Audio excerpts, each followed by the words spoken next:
a different video every Friday to talk about form, which is something that I'm very passionate about. It's very important in exercise in general. So what form does for us is it makes sure we're getting the most out of our exercises, make sure we're performing it properly, and make sure we're not going to hurt ourselves. So today we're going to talk about planks and how to get the most out of our planks.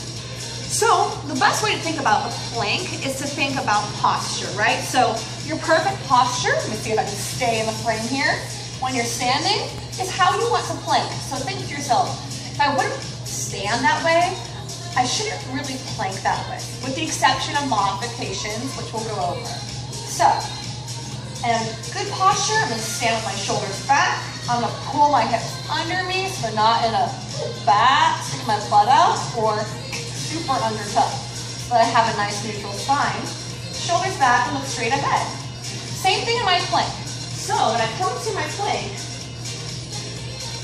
my hands are gonna go right under my shoulders. My feet are hip width apart. I'm gonna bring that pelvis in, shoulders back, and keep my neck long. You want to keep your neck long. Don't drop your head. Don't look straight ahead. Spine is nice, neutral, and supported. Now, if this is too much for you, you can regress this, take it down a notch. And I think that if you feel like it is too much to hold that plank the way it is, please take it down. There's nothing wrong with holding a regressed plank in perfect form, right? That's what we want to do. We want to get solid in our foundation before we go to that full plank. So what that's going to look like, you can either do it on your forearms or on your knees, right? Shoulders back. Pull those abs in. Nice and level. Or you can bring it onto those toes.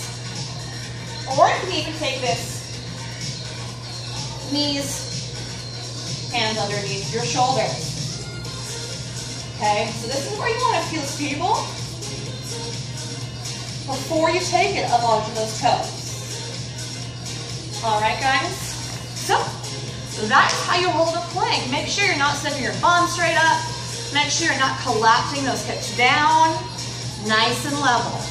If you find yourself not being able to hold that proper form, regress it. Take it to your knees. Take it to your forearms. Work on that before you get into that full plank. If you're holding a full plank wrong, incorrectly, there's no real point in doing it, right?